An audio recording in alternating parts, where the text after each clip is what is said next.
우리에게 주시는 생명의 말씀은 에베소서 5장 15절에서 21절 말씀, 에베소서 5장 15절에서 21절 말씀 되겠습니다. 우리 말씀 같이 합독하겠습니다. 신약성경 315면이 되겠습니다. 315면. 그럼 말씀 서로 이렇게 합독하겠습니다. 시작. 그런즉 너희가 어떻게 행할 것을 자세히 주의하여 지혜 없는 자같이 말고 오직 지혜 있는 자같이 하여 세월을 아끼라. 때가 악하니라. 그러므로 어리석은 자가 되지 말고 오직 주의 뜻이 무엇인가 이해하라.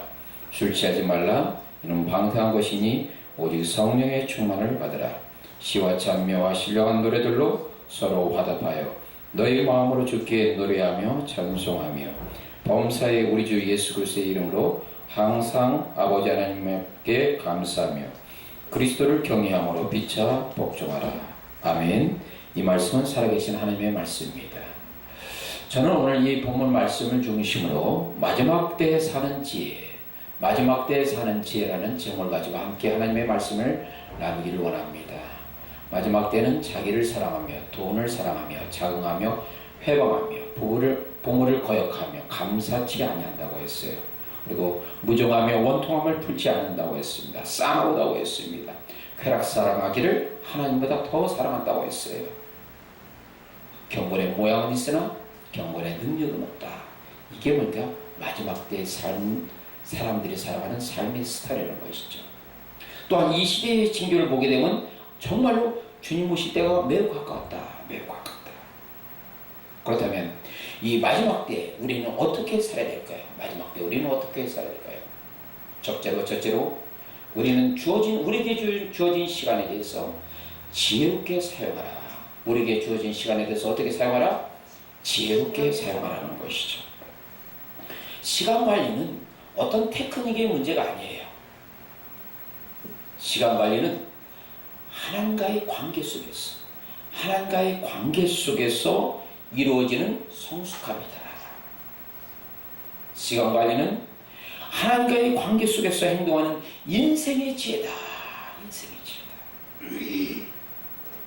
세월이 화살처럼 지난다고 했잖아요. 우리에게 지어진 시간은 어때요? 매우 빠르게 지나간다는 것입니다. 그래서 철학자 존 스튜어트 밀은 이렇게 말하고 있습니다. 특별히 요한복음 9장 4절 말씀처럼 때가 아직 임해 나를 보내신 일을 우리가 해야 하리라. 밤이 올 때 우리는 아무것도 할 수 있습니까? 없습니까? 없다는 것이죠. 최선을 다해서 살아가는 것입니다. 실제로 존 스튜어트 밀은 그가 33세 때 폐병이 앓았습니다. 오늘날이 폐병 앓아도 좋은 약이 있기 때문에 하지만 그 당시는 폐병에 걸리면 거의 사형선고하고 준하는 것이에요. 그러나 그는 어때요? 거기에 그 어려운 상황 속에서 낙심하지 않고 오직 주만 의지하면서 최선을 다했어요. 물론 15년 뒤에는 한쪽 배를 자를 수밖에 없었어요. 그러나 결코 그는 실망하지 않았습니다. 최선을 다해서 주님 앞에 나갔습니다. 그가 죽기 66세까지 그는 쉬지 않고 집회했고 강의했으며 힘써 인생을 살았다. 근데 이 존 스튜어트 밀이 그의 인생의 마지막 유언에 아주 우리에게 주는 감동의 말이 있어요. 그게 무슨 말일까요? 나는 최선을 다해서 살았다. 나는 최선을 다해서 인생을 살았어. 이 고백이 바로 여러분의 고백이 되기를 소망합니다. 아멘. 오늘 본문의 15절과 16절 말씀 보니까 어떻습니까? 그런즉 너희가 어떻게 행할지를 자세히 어떠라가라? 주의하라. 그리고 지혜 없는 자같이 하지 말고 어떻게 해라? 오직 지혜 있는 자처럼 해라. 그래서 세월을 아껴라. 여기서 특별히 주목할 것은 무엇입니까? 자세히. 그 다음에 뭡니까? 주의해서. 무엇을 얘기하고 있습니까? 그것은 긴박성을 가지는 것이죠. 우리에게 주어진 시간, 이것을 사용하는 데 있어서 어떻게 합니까? 긴박성을 가져라. 긴박성. 그러니까 우리의 삶이 어떤 틀에 박힌 그런 고정적인 그런 것이 아니라 창조적인 생각, 행동, 그것을 통해서 우리에게 주어진 시간 같은 최선을 다해서 활용하는 것입니다. 그러한 노력이 필요하다는 것입니다. 이 땅에 사는 사람, 특별히 하나님을 모르는 지혜 없는 자들, 그들은 어떤 삶을 살까요? 그들은 하나님을 모르는 자와 하나님과 아무 관계가 없어요. 그러다 보니까 자기에게 주어진 시간을 어떻게 합니까? 함부로 낭비해요. 얼마나 어리석습니까? 그러나 택한 하나님의 백성, 우리는 어때요? 우리에게 주어진 시간을 어떻게 보내라? 최고로서 최선을 다해서 하나님을 기쁘게, 하나님의 위대한 목적에 헌신하는 삶을 살아가는 것이죠. 그것이 열매 맺는 삶이요, 그게 상급을 받는 아름다운 삶이라는 것이죠. 자, 인생을 어리석게 살았다는 한 예를 제가 들어봅니다. 이스라엘 백성들이 40년 동안 광야 생활을 했는데, 그 광야 생활에 된 것이 뭐 때문에 잘못된 것이죠? 그들이 이스라엘 총회가 가데스 바네아에서 그들이 잘못된 선택이었어요. 그들이 하나님께서 약속하셨던 그 가나안 땅을 정복하기 전에 40일 동안 가나안 전역을 정탐했습니다. 몇 명이? 12명의 정탐꾼이. 그런데 그 중에서 10명의 정탐꾼은 어떻게 보고합니까? 부정적인 보고를 해요. 그 땅은 거민을 삼킬 땅이라. 그 성벽은 초롱성 같아. 그들이 보기에 우리는 메뚜기같이 보였을 것이고, 우리가 생각해보니까 우리 스스로 메뚜기 같은 존재야. 이렇게 부정적인 보고를 몇 명? 10명의 정탐꾼이 보고를 합니다. 그러나 여호수아와 갈렙은 어떻게 보합니까? 아니야! 그들은 우리의 밥이야! 하나님께서 그 땅을 우리에게 주신다고 약속하셨어. 그때 200만이 넘는 이스라엘 총회는 누구에게 손을 들어줍니까? 부정적인 보고하는 10명의 정탐꾼을 대해서 손을 들어줍니다. 왜? 그들도 사실 두려웠어요. 이 두려움이 우리가 인생을 살아갈 때 지혜롭게 사는 것, 하나님의 뜻을 온전히 순복하는 데 있어서 제외되는 요소라는 것입니다. 그들이 잘못된 선택을 했을 때 결과는 어때요? 그 40일이 몇 년 동안? 40년 동안 광야에서 고통당하잖아요. 우리 인생에서 오늘날 우리도 무엇이 필요합니까? 지혜롭게. 우리에게 주어진 하나님의 뜻이 무엇인가? 나에게 주어지시는 하나님의 뜻이 무엇인가? 정말로 내가 하나님 앞에 감사하며 기뻐하는 것이 무엇인가를 생각하는 인생의 지혜가 필요하다. 그런 인생의 지혜를 가질 때 우리는 하나님 앞에 온전히 쓰임받는 인생이 됩니다. 헬라어의 카이로스의 의미는 무엇입니까? 시간이 제공하는 기회다. 시간이 제공하는 기회. 그러면 우리에게 주어진 이 시간을 어떻게 합니까? 최선을 다해서 살아가는 것이죠. 요셉 보셔요. 17세 애굽에 팔려갔지만 얼마나 멋진 인생을 살았어요. 약간 30세 나이에 애굽의 총리가 됐고, 그의 인생의 삶은 온전히 뭡니까? 하나님의 손에 붙들리는 인생이 되었습니다. 바로왕이 그 요셉을 봤을 때는 하나님의 신에 감동된 자다. 우리 인생, 요셉뿐 아니라 바로 나의 인생도 하나님의 손에 붙들린 인생이 되기를 소원합니다. 시간을 지혜롭게 잘 선용하십시오. 여러분의 인생을 주님께서 인도하실 것입니다. 둘째로, 마지막 때 사는 인생의 지혜는 무엇입니까? 성령 충만한 삶을 살아라. 성령 충만한 삶을 살아라. 18절을 보십시오. 술 취하지 말라. 이는 방탕한 것이니 오직 성령의 충만함을 받으라. 술 취함과 성령 충만의 공통점이 있습니다. 뭡니까? 한 가지의 몰입하는 거예요. 그런데 술 취하다는 것은 무엇을 합니까? 어둠에 사는 삶이에요. 하나님과 멀리 떨어진 삶이에요. 그러나 성령 충만한 삶은 뭐예요? 성령으로 가득 채우는 거예요. 이 성령 충만한 삶을 통해서 우리 삶이 온전히 주님 앞에 나가는 거예요. 어두운 삶에 대해서 로마서 13장 12절에서 13절이 잘 나타나고 있죠. 밤이 있고 낮이 갖고 왔으니 그러므로 무언가 우리는 어둠의 일을 벗자. 어둠의 일을 벗자. 빛의 갑옷을 입자. 그러니까 어둠의 일을 버는 것뿐 아니라 우리는 뭐니까 빛의 갑옷을 입어야 된다는 것이죠. 낮에가 저더라 방탕과 술 취하지 말라. 음란과 보색하지 말라. 오직 우리는 어떤 삶을 하나? 성령 충만한 삶을 살아가는 것이죠. 하나님께서 기뻐하시면서 내 뜻, 내 의지가 아니라 주님의 뜻, 주님의 의지가 나의 삶을 주도적으로 이끌어가야 돼요. 그 삶이 어떤 삶이다? 성령 충만한 삶. 우리가 성령 충만한 삶을 살기 위해서는 어떻게 살아야 합니까? 먼저 날마다 우리 죄를 어떻게 돼요? 회개, 만일 우리가 우리 죄를 자복하면 저는 믿으시고 오르사 우리 죄를 사하시며 모든 불의 소리를 어떤가? 깨끗게 할 것인가? 생각해요. 시편 기자는 이런 놀라운 고백을 합니다. 내가 주께 범죄치 아니하여서 내가 주께 하나님 앞에 죄짓지 않게 해서 주의 말씀을 내 마음에 뒀다. 주의 말씀을 내 마음에 새기며 주의 뜻대로 살아가는 인생, 그게 어떤 인생이다? 성령 충만한 인생이에요. 여러분의 삶 속에서 성령 충만하기를 원합니다. 날마다 여러분의 삶 속에서 철저히 죄에 대해서 회개하는 복된 인생이 되기를 원합니다.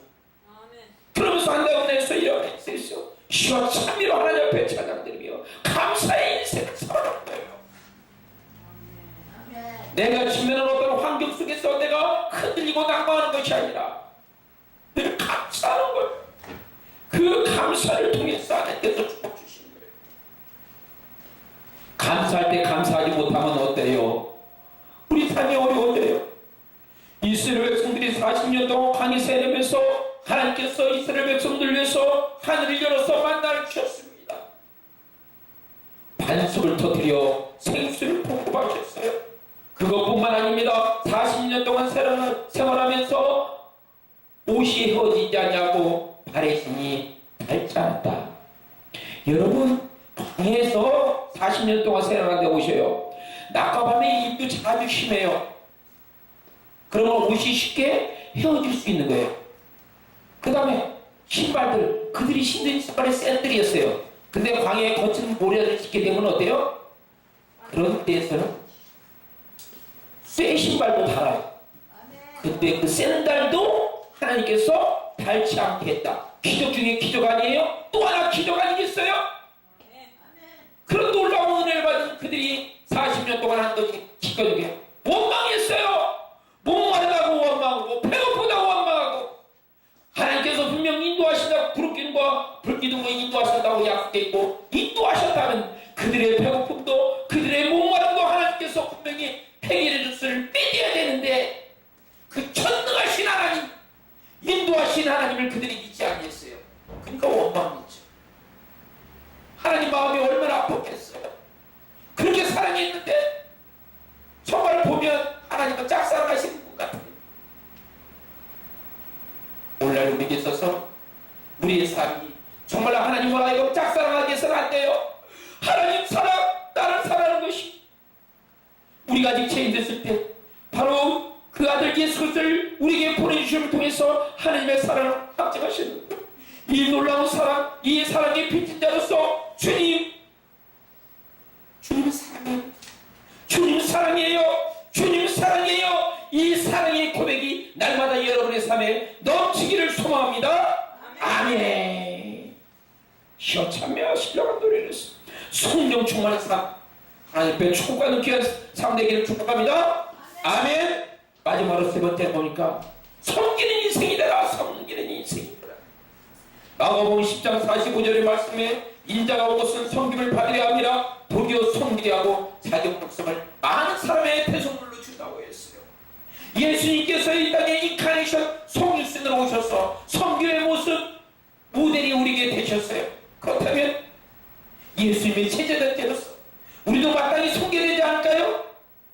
우리도 마땅히 예수님을 사랑해야 되지 않을까요?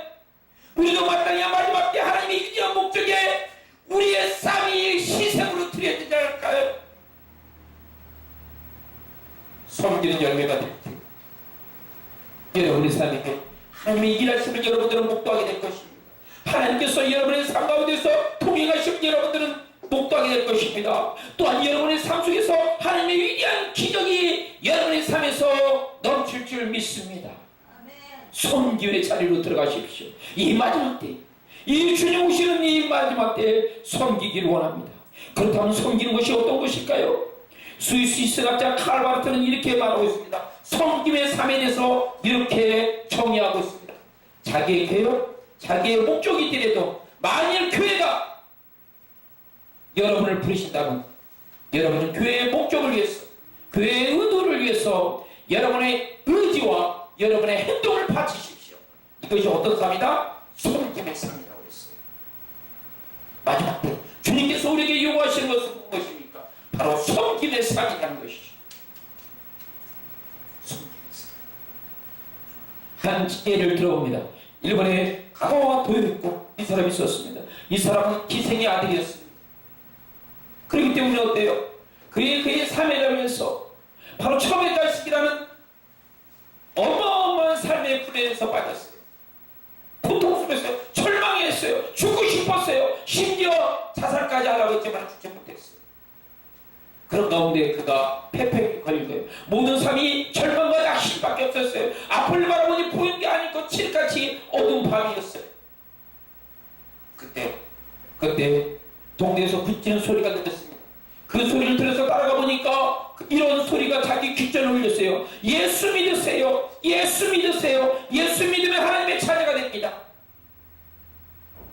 가가와 도요코는 처음에 자식이었기 때문에 바로 하나님의 자녀라는 마음에 가슴이 쳤습니다.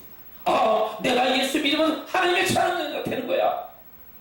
그 후에 그는 예수를 주님으로 그리스도로 영접했습니다. 그 후에 그의 인생은 바뀌었습니다. 이제 남은 생애는 나를 위해서 사는 것이 아니라 주님을 위해서 살아야지.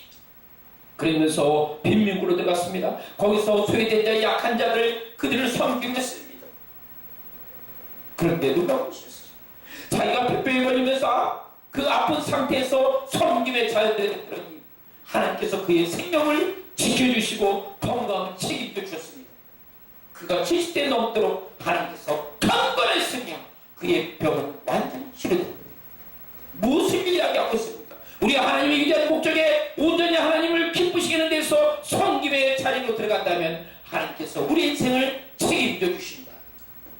여러분의 삶 중에서 여러분의 어떤 환경에 국한되지 않고 정말로 주님을 기쁘시게 하는 게 무엇일까? 교회를 섬기는 것이 무엇인가? 여러분의 남은 생애에 주님 앞에 바쳐진다면 하나님께서 능력의 창조에 여러분을 붙드실 것입니다. 주님 오실 때 가까운 이 마지막 때에 우리는 어떻게 살아야 될까요? 우리에게 주어진 시간 지혜롭게 쓰십시오. 성령 충만한 삶 사십시오. 섬김의 삶을 사십시오. 이것이 마지막 때 우리에게 주시는 하나님의 미션이요 삶인 것입니다. 기도하겠습니다. 사랑해 주님, 이 마지막 때 우리 주의 사랑과 은혜 가운데 우리가 살기를 원합니다. 주여 우리의 심령을 새롭게 하시고 성령 충만케 하시고 주의 말씀을 붙들며 더욱더 의와 진리와 거룩함으로 살게 하시고 하나님을 기쁘시게 하는 존귀한 인생 될 수 있도록 축복하여 주시옵소서. 존귀하신 예수 그리스도의 이름으로 기도합니다. 아멘.